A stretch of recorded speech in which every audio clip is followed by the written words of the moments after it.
मित्रांनो आज साप तालुका कोरेगाव जिल्हा सातारा या ठिकाणी भव्य असं ओपन बैलगाडी शर्यत मैदान पार पडत आहे आणि या मैदानामध्ये मित्रांनो असं म्हणूया की गुलालाचा आज मानकरी आहे असा एक नंदी आपल्यासोबत आहे, त्याचे मालक पण आपल्याबरोबर थोडीशी त्यांची चर्चा करूया. दादा नमस्कार. नमस्कार. काय नाव आपलं? मिथुन पवार नांदवळ. मिथुन पवार नांदवळ. काय नाव बैलाचं आपल्या? विराट.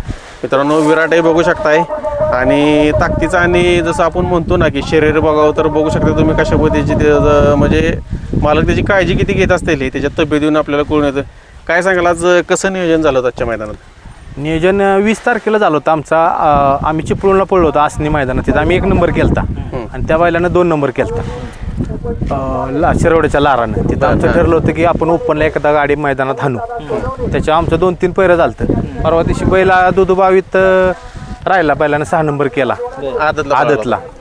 आणि त्यानंतर कालचा दिवस गेला. पण कसं पैरा आज केलेला होता पण आम्ही आजचा अचानक नियोजन झाल्यामुळे पडलो. आज बी बैल फायनलला राहिला पण निव्वळ सुट्टी म्हणजे बैलानं थोडा पाय पुढे ठेवला लाराने. आमचं गाडी सुट्टी लागून सुद्धा आम्हाला गाडी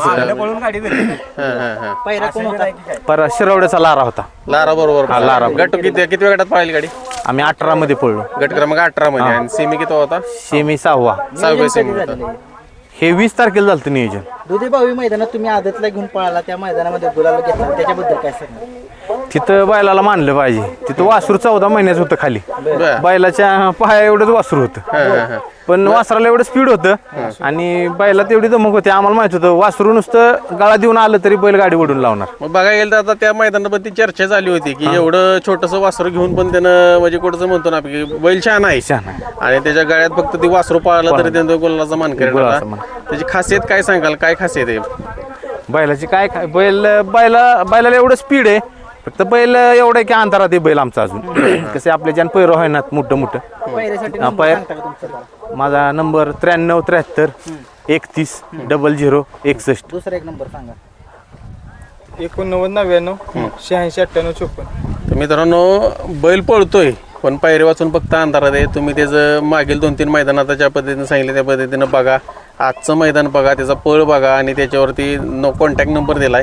पायऱ्यासाठी 100% फोन करा. आता तो कुठल्या साईडनं पळतो? बैल दोन्ही खांदी बाहेरनं पळतोय आपण. दोन्ही खांदी बाहेरनं पळतो. त्याची कामगिरी थोडीशी सांगा की जुनी, म्हणजे त्याचा पळ कुठं होता, काय आहे, कुठून घेतलाय, काय काय? बैल हा हिंगोलीचा आहे. बर. आपण आता 3 महिने झालं बैल घेतलेला. बैल लिमच्या मैदानात बकासूरला ती भूतनाथ ही गाडी पळलेली. बर बर. तो हा विराट. बर बर. भूतनाथ बरोबर पळाला. हा तो हा विराट. बर बर बर. टाकाटाकीमध्ये निकाल घेतला. चर्चा याच गाडीची झाली हा होती. चर्चा ह्याच गाडीची झाली. असल्यामुळे झाला आत नसतं काहीतरी झालं असतं आपलं. मित्रांनो भूतनाथ आणि विराट गाडीनं काय काळ गाजवला किंवा अजून पण बैल पळतो. तुम्ही बघू शकता तो विराट आता समोर आहे. म्हणजे कंटिन्यू बोलायला दे तरी पण अंधारात आहे का? तर ज्या पद्धतीनं मालक म्हणतायत पायऱ्यांना एवढ्या मोठ्या अडचणी आहेत की बैल पळून पण पायरा मिळत नाही. कमीत कमी पाळणाऱ्या बैलाला तरी बैल मिळावा. काय सांगाल? कारण आम्ही लय जणांना फोन केलेले ती स्वतः सगळ्यांना फोन केलेले. ती म्हणाय तुमचा बैल कमी पोहतोय, जास्त पोहतोय. त्यांच्या गाड्या जरी मारल्या आम्ही तर आम्हाला म्हणते तुमचा बैल मापानच पोहतोय. बर बर बर. त्यांच्या जरी आम्ही सीमेला मारल्या गाड्या, अशा गट्टाला नाही, सीमेला जरी बैल गाड्या मारल्या तरी त्यांची माणसं म्हणते आमचा बैल तुमचा बैल मापानच पोहतोय. कुठंतरी तो त्याच्या पळातून ते दाखवून देतोय आणि तो नाही म्हणाय गेलं तर आपल्या जो पायरा मिळेल त्याच्याबरोबर पळून गोलात राहतोय. काय जाण आहे आपल्याला, त्याला मालकांची जाण आहे की कोणी असू त्याच्यासोबत पहिला पण तो पळतो. तो तुमच्या नावासाठी, तुमच्या जेवढे फॅन्स आहेत त्या बैलाचे त्याच्या नावासाठी पळतोय. काय आता गाडी आपली कोणाच्या नावानं पळते? गाडी माझ्या नावानं केदारनाथ कुलस्वामी राजेदादा सावंत मिथुन पवार नांदवळ अशी गाडी पळते. या नावानं पळते. तर मित्रांनो बघू शकताय आज देखील कुठंतरी नशिबानं साथ दिली नाही. बैलाची चूक काहीच नाही. त्यानं त्याचं जेवढं काम करायचं होतं तेवढं केलं. आज पण गोलाचा मानकरी 100% तो राहिलाय. पण कुठंतरी म्हणतो ना की नशिबाची साथ आज लाभली नाही. कंटिन्यू गोलात राहत आलाय आणि इथून पुढं पण राहील. त्यांचं आणि त्यांच्या मालकाचं नाव करत राहील. ते मला शुभेच्छा देतो. धन्यवाद.